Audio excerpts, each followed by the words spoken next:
S'il vous a, pour le dire court, inspiré confiance. Ce qu'on peut retenir, c'est que peu importe la politique qui sera mise en place aujourd'hui, je pense que la situation des ouvriers, notamment des fonctionnaires aussi, des retraités, eh ben, la dégradation de leur pouvoir d'achat, il est au quotidien, tous les jours.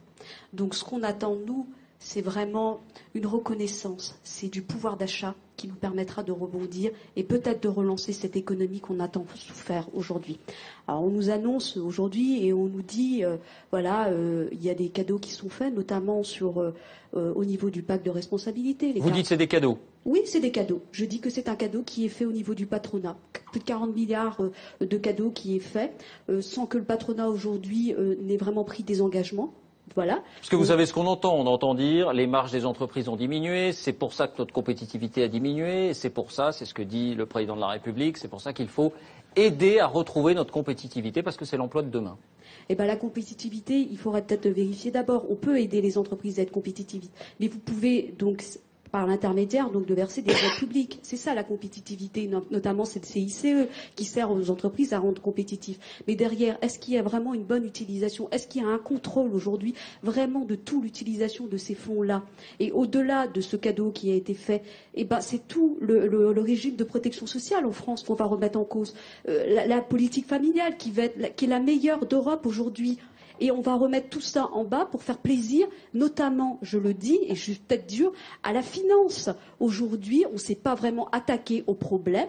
La finance. Les grands patrons des grands groupes qui sont au CAC 40, qui en profitent et qui ne rendent aucun compte aujourd'hui. Et qui payent des pots cassés? Aujourd'hui, ce sont les ouvriers, ce sont les fonctionnaires, ce sont les retraités qui n'ont pas de quoi finir leur fin de mois, qui comptent leur argent dans leur porte-monnaie pour savoir, et je m'interroge auprès des politiques aussi, est-ce que vous savez ce que c'est de compter, vous, à la fin du mois? Est-ce que vous savez ce que c'est un retraité qui a travaillé pendant plus de 40 ans et qui a moins de 1 200 € par mois?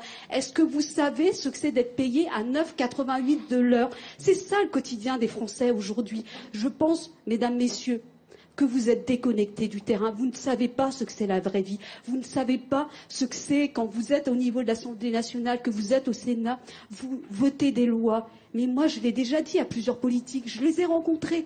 Je vous invite, mesdames, messieurs, à venir dans les entreprises. Dites-moi parmi vous qui connaît vraiment les conditions de travail qu'on peut avoir dans les entreprises. Que lorsque vous êtes plus apte, on vous licencie.